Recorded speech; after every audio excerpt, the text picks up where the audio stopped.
Саламатсыңарбы балдар? Кутмандуу күнүңөр менен. 9 класстар үчүн физика сабагын баштайбыз. Билим гана адамды бийик жана эркин кылат демекчи, баарыңарды билимдүү жана тарбиялуу болушуңарды каалайм.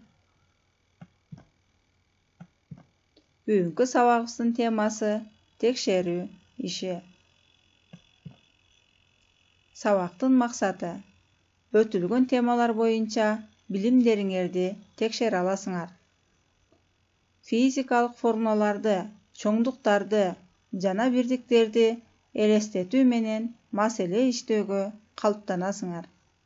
Ошондой эле логикалык ойлонууңар өнүгүп жана тырышчаак болууга тарбияланасыңар.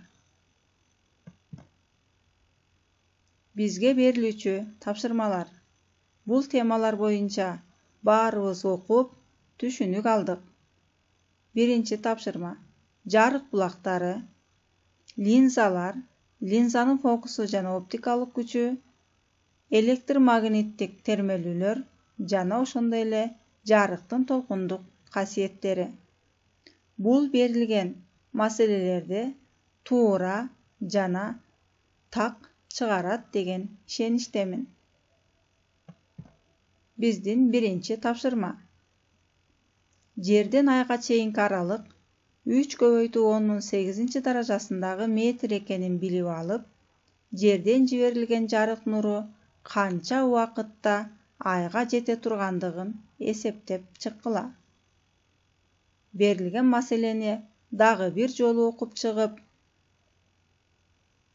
физикалык чоңдуктар менен белгилеп, маселеге тиешелүү формуланы жазып, тапшырманы аягына чейин чыгарабыз. Экинчи тапшырма. Жарык нуру абадан өтөт. Эгерде нурдун түшүү бурчу 45 градус кезинде сынуу бурчу 28 градус маанисин ала турган болсо, анда айнектин сынуу көрсөткүчүн тапкыла.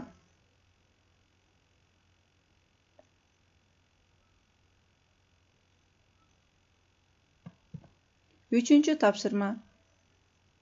Фокус аралыгы 12,5 сантиметр болгон чачыратуучу линзанын оптикалык күчүн аныктагыла. Бизге берилген тапшырма линзалар жөнүндө болуп жатат. Тапшырманы дагы бир жолу окуп чыгып, түшүнүп, берилишин жазып, туура чыгарууга аракет кылабыз. Төртүнчү тапшырма. Лабораториялык иш иштеп жаткан окуучу мектептин шартында жасалган мезгили 3 секунд болгон маятникти пайдаланып, 2 минута ичинде канча термелүүнүн санын алат. Тапшырманы дагы бир жолу окуп чыгып, берилишин туура жазууга жана туура чыгарууга аракет кылабыз.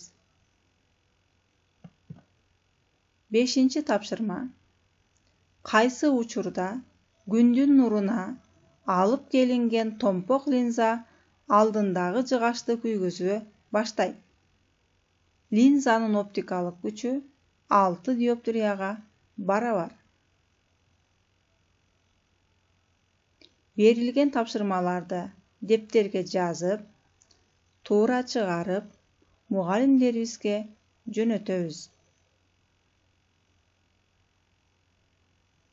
Кийинки сабакта жолукканга чейин сак саламатта болгула.